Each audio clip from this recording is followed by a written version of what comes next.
G'day everybody, Dave from Supertech Electronics, and we're going to show you how to remove a 2008 BMW 135i sound system.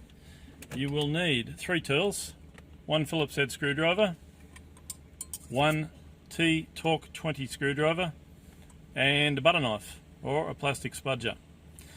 And we're going to start by removing this section here, which is just held into the rest of the dash with clips.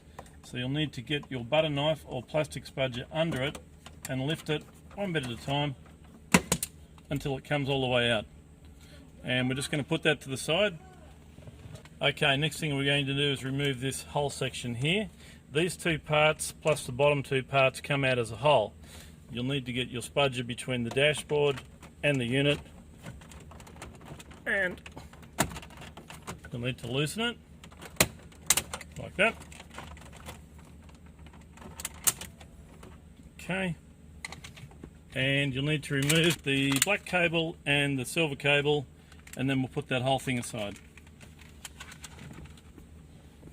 Now there'll be 2 screws holding the head unit in, 1, 2. You'll need to remove those, then this whole part will come out, and once again you'll need to unplug the large cable and the cable on the side, and that unit's ready to send off to Supertech Electronics for repair. Now you may be having troubles with your screen. If you need to send the screen to Supertech Electronics, start by angling it down, and that will expose 1, 2 screws. You'll need to remove those. Then you'll come over here and remove the air vent, and you'll do that by getting a spudger under it and pulling it out as well. And that will expose 1, 2 screws there.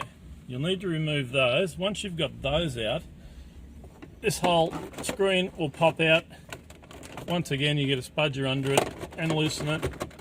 You'll need to move it this way and then angle it up and pull it out that way. And you'll just remove this cable, will come with it, that will feed up from under there. And this cable here, you'll just unplug that there, and then you can send the whole screen off to Supertech Electronics for repair.